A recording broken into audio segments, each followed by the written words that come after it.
वाला हूं, फ्यूचर में ये बहुत बड़े लेवल के ऊपर होगा। सिर्फ ऑस्ट्रेलिया में ही नहीं, बहुत सी कंट्रीज में ये मिशन चलाए जाएंगे।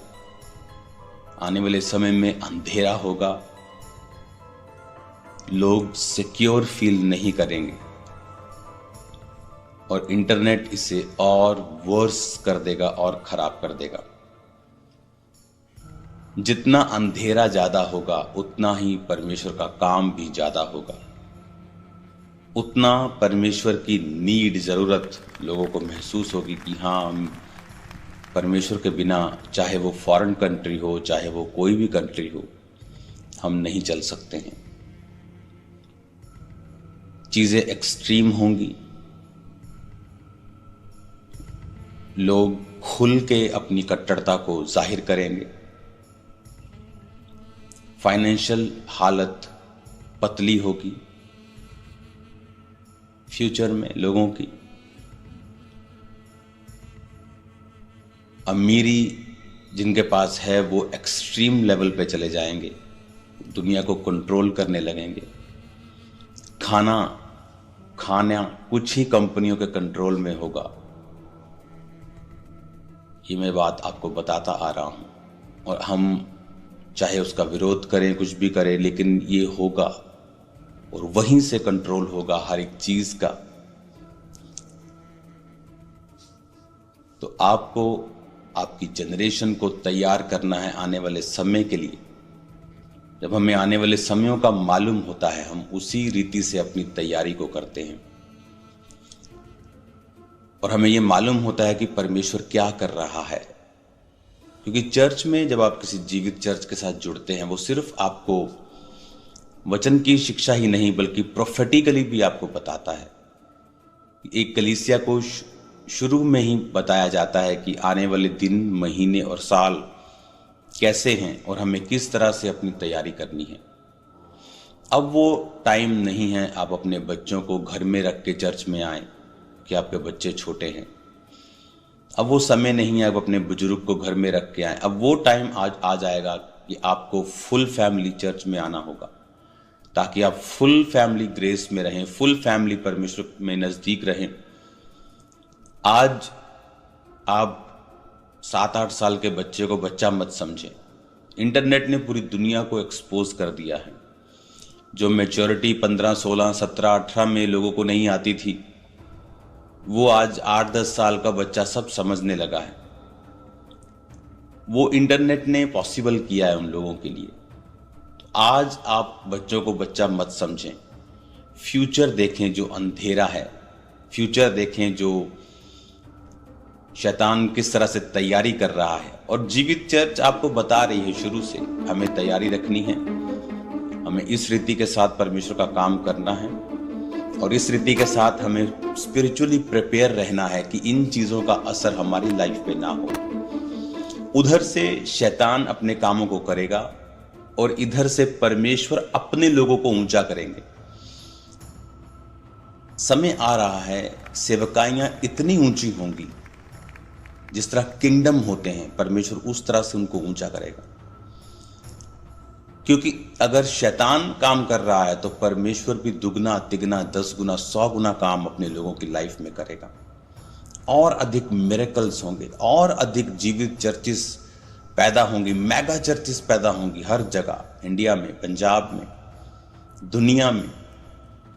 आप ब्राजील की साइड देखोगे, बहुत बड़ी परमेश्वर बेदारी को लेके आएगा, बहुत बड़ी बेदारी। अर्जेंटीना, ब्राजील आप देखोगे, बहुत बड़ी बेदारी हम देखेंगे। मेरे फ्रेंड्स, मेरे भाई, मेरे बुजुर्ग, कैसे हैं आप सब? मैं जानता हूँ परमेश्वर आपको देख रहे हैं और आप परमेश्वर की निगरानी में। आज हम एक ऐसे विषय के बारे में बात करना चाहते हैं जो हम सब रोज प्रार्थना करते हैं और रोज उस विषय के लिए चिंता भी करते हैं और मनन भी करते हैं। बाकी वो विषय है हमारे जीवन का आने वाला कल, जिसके बारे में हम ये सोचते रहते हैं कि कल हम क्या करेंगे और कल हमारा क्या होगा, कल हमारे बच्चे स्कूल जाएंगे कि नहीं जाएंगे, कल हमारे जिंदगी में कुछ खुशियां आएगी कि नहीं आएगी, कल हमारे जीवन में जो हम चाहते हैं वो पूरा होगा कि नहीं होगा, हमारी सेहत कल कैसी रहेगी और हमारा परिवार सुरक्षित रहेगा कि नहीं रहेगा।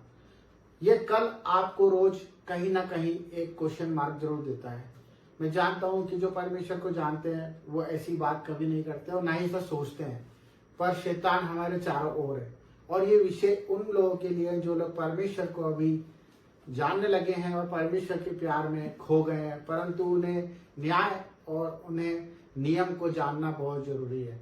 क्योंकि कल परमेश्वर ने हमारे लिए क्या रखा है, अगर हम इसको जान गए तो शायद हम कल की चिंता करना बंद कर देंगे। जिस तरह परमेश्वर का वचन कहता है कि कल की चिंता ना कर, कल की चिंता आप खुद के लिए कर लेगा, आज के लिए आज का दुख बहुत काफी है। यही वचन परमेश्वर ने हमें इसलिए दिया है क्योंकि जो लोग भविष्य की चिंता करते हैं, जो अपनी खुद की सेल्फ चिंता करते हैं, जो अपने परिवार की चिंता करते हैं और कल के विषय में मनन लगा के अपनी पूरी जीविका खराब कर लेते हैं और ये नहीं सोच पाते कि हमें कल क्या करना है, उसी विषय में परमेश्वर हमें कहता है कि तू कल की चिंता मत कर, कल की चिंता आप खुद कर लेगा, आज के लिए आज का दुख ही काफी है। मेरे प्यारे मित्रों और प्यारे भाइयों, मैं आपको ये बताना चाहता हूँ कि परमेश्वर ने हमें ऐसा क्यों बोला है। क्योंकि परमेश्वर ये जानते हैं कि हमारे बच्चे उसके ऊपर विश्वास करेंगे। क्योंकि जो अनंत जीवन का स्वामी है, जो राजाओं का राजा है, वो हमारे कल की नहीं, वो हमारे जीवन की रक्षा करता है। हमारे पूर्वजों से उसने हमें गोद ले लिया है, उसने हमें मोल देकर चुकाया है और हमें स्वीकार करा है जिस भी हालत में थे हम। जब हम पहले ऐसे थे, जब हमारे भविष्य के बारे में हमें नहीं पता था, जब हम अपने बारे में सोच सोच कर गलत गलत कदम उठा लिया करते थे और पाप में पड़ जाते थे और उस पाप का परिणाम भी बहुत बड़ा बड़ा भोगते थे, पर हम क्यों नहीं जानते कि आज हम वही गलतियां, वही व्यवहार वापस करेंगे तो हम किस तरह से प्रभु के कहलाएंगे। जिस तरह से परमेश्वर ने हम पर दया रखी, अगर हम उस दया को जानना चाहें तो हम कैसे अपने आप को जान सकते हैं, कैसे जान सकते हैं और कैसे जान सकते हैं। ये वही वचन है जो परमेश्वर का हमें सिखा रहा है कि तुम कल की चिंता मत करो। मैं जानता हूँ आज मेरा भाई कैंसर में है, मैं जानता हूँ कि आज मेरी बहन परेशान है, कर्जे में है, मैं जानता हूँ मेरे भाई उन अपने भाइयों से लड़ रहे हैं, अपनी चीजों के लिए, हक के लिए दौड़ रहे हैं, अपने काम काज की चिंताओं में, ऑफिस के टेंशनों में, अपने वर्क की टेंशन में बहुत कुछ अपना खो रहे हैं, अपना आनंद खो रहे हैं। मेरे भाई बहनों, ये विषय परमेश्वर ने हमें इसलिए दिया है कि जब हम इस चीज को छोटा करेंगे, अपने कामों को अनुशासन से करेंगे, नियम से करेंगे और अपने मुख पर सच रखेंगे, हमसे जो होता है हम उसी को करें। हमारी आंखें जितना देखती हैं हम उसी को अपना काम का सोटा बनाया, उतना ही चले जितना हम चल सकते हैं, क्योंकि परमेश्वर ने हमारा बोझ अपने ऊपर ले लिया है।